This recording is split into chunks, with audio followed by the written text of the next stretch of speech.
Alright, magandang umaga na naman mga kaibigan. Isang panibagong umaga at araw na naman. At kahapon kami ang nagtinda. Ngayon kami na naman ang magtinda mga kalakay dahil nag-extend ng day off yung ating mga kasama. Kaya ito, kami na naman ni Kabakal. At follow up dun sa aming shinare na procedure ay yung ala Chowking or Chowking. Yan. Chowking style. Parang Chowking yung itsura ng ating fried chicken. Mas crispy siya. Akala mo makapal, pero hindi naman siya gaanong makapal. Ayan. Ang tendency nito ay mas malinis yung mantika natin. Hindi gaanong iitim. Dahil wala yung mga harina na small particles na nalalaglag dun sa mantika. Kaya medyo mas malinis as tumatagal yung mantika natin mga kalakay. Okay, tignan po natin. Alright, ayan mga kalakay, luto na yung ating chicken style Chowking. Yan, style Chowking po ito. Sawa na po kasi kami sa style Jollibee, kaya style Chowking. Ano? Ganda ng kulay. Ganda ng kulay. Yan. Alright.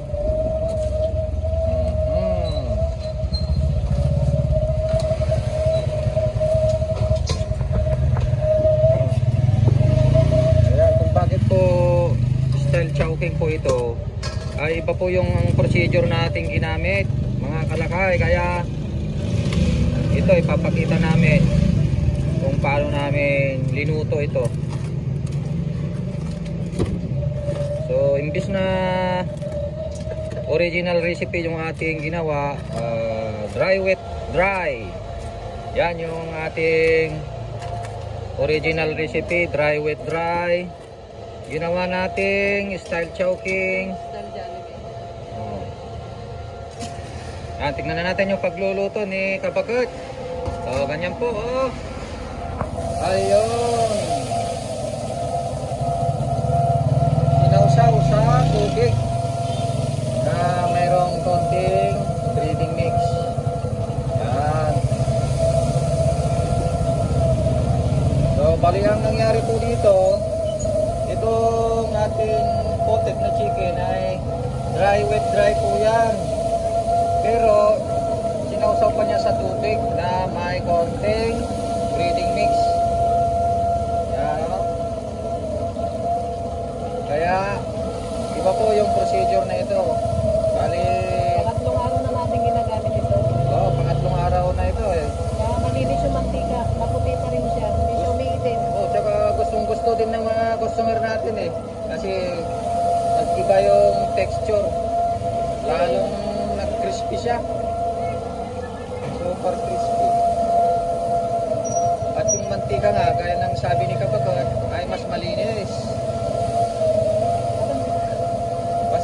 siya, hindi siya gaanong umiitim kaagad. Kahit hanggang ano yan, hanggang matapos ako magluto, dami ilang kilo, ganyan pa rin yung kulay niya, pero kumukunti siya. Kahapon na nakaubos kami ng 50 kilos, eh halos hindi umitim yung mantika, ganyan pa rin oh. Pero nabawasan siya. Oh, siyempre nabawasan. Pero yung kulay ng mantika halos hindi umiitim. Ano din, maganda rin po mga kalakay. Kasi parang hinuhugasan natin yung manok. Hinuhugasan. Kasi ito.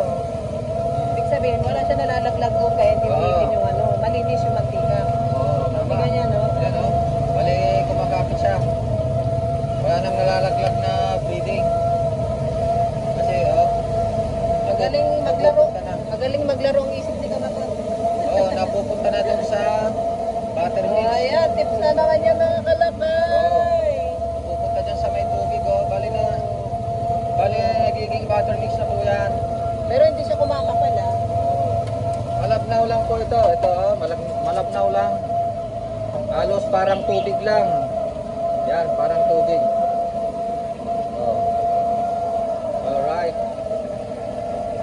po yung kinalapasan, itong mga naluto dito. Yan.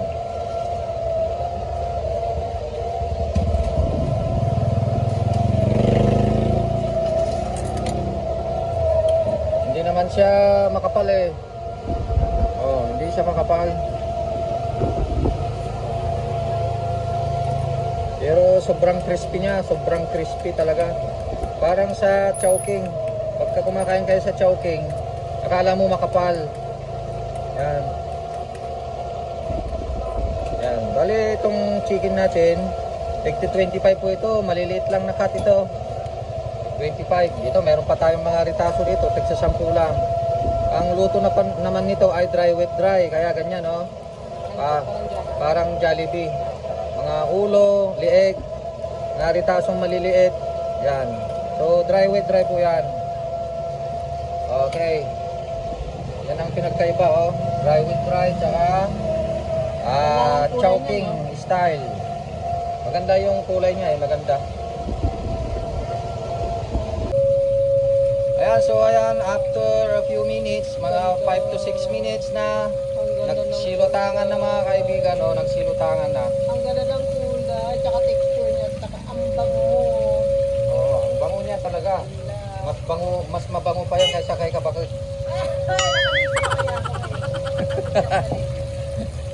Ayan ha. Ang linis. Ang linis ng mantika. Oo, hindi sa mantika. Ilang sumpeng na luto ko kaya. Ganda ng texture. Kala mo makapalikarina niya. Oh, akala mo makapal. Ganun talaga pag ala Chowking eh. Pero manipis lang yan. Ganda ng texture niya, nakakayang kainin. Yan. So titignan natin mga kalakay kapag ito ay luto na. Halos naluluto na to dahil mga 5 to 6 minutes lang nakakaraan. Eh nagsilutangan na sila, oh.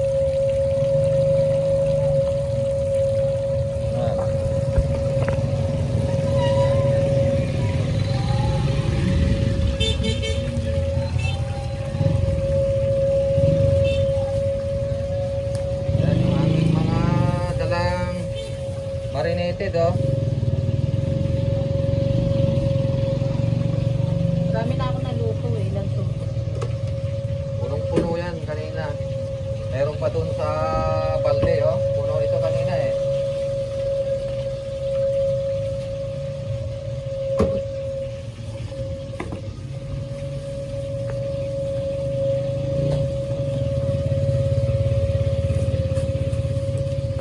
Ayan, para po sa mga nagtatanong, ganyan po yung style namin.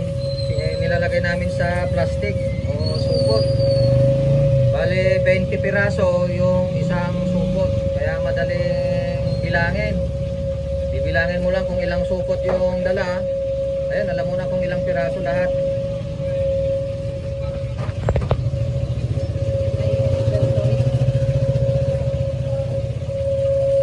Luto na yata. Daling maluto eh. Konti pa, kasi yung legs kasi. Nakahina na yung apoy mga kaibigan.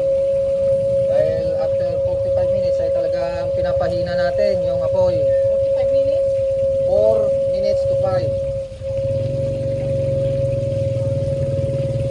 So halos maluto na po ito. Oh. Yung inaantay na lang natin ay lumutang yung legs. Oo. Yan yung legs, medyo nakatango. Hindi pa masyadong luto.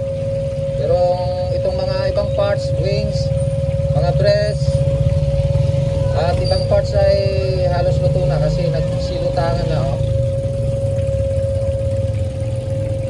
Yan. So around 7 minutes na po yan.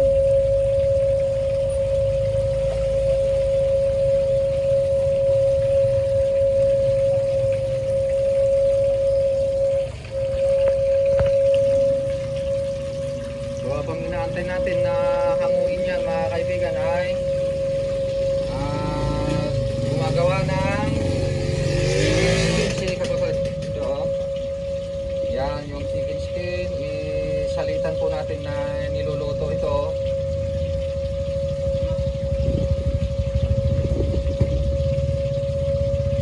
Okay.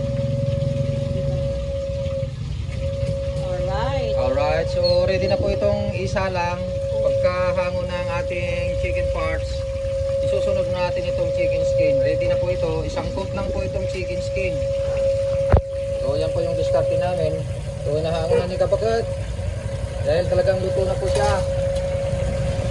Halos 8 minutes lang yung cooking time natin dito. Mas madaling maluto. Bago? At mabango ha. May choking talaga. Mas mabango pa kay Kabagat. Sabi ko nga kanina eh. Joke only. Ayan yung ating mantika oh. Yan. Konting-konti lang yung Ang konti lang natanggal ko. konti lang yung mga particles na Oo, natatanggal. hindi kagaya ng ano. Ibig sabihin mas matipid siya sa breeding mix. Oo, mas matipid sa Tignan mo harina. yun. Oh, yan. Alright. Mainit. Labas pa tayo. Yan. Yes, ma'am. Legs, meron.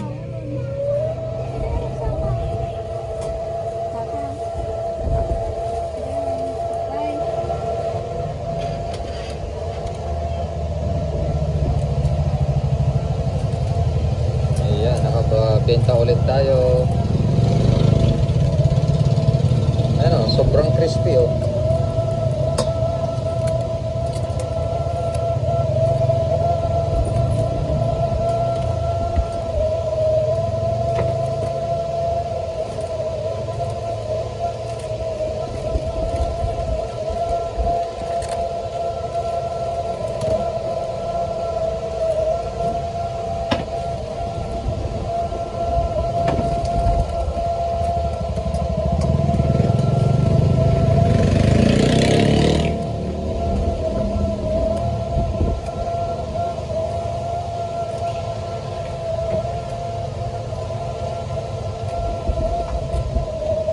Ang oras ngayon ay alas 9 pasado.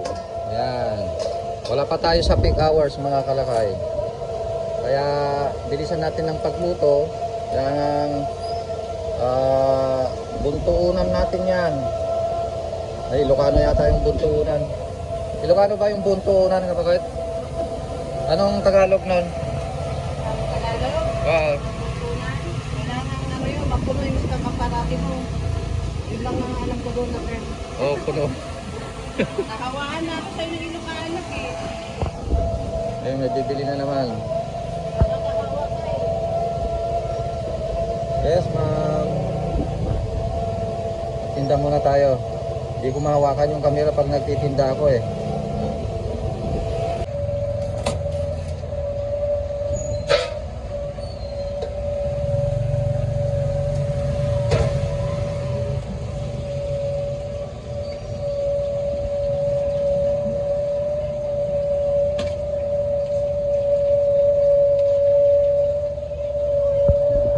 Mga kalakay, available na po sa Shopee ang ating Calpos merchandise.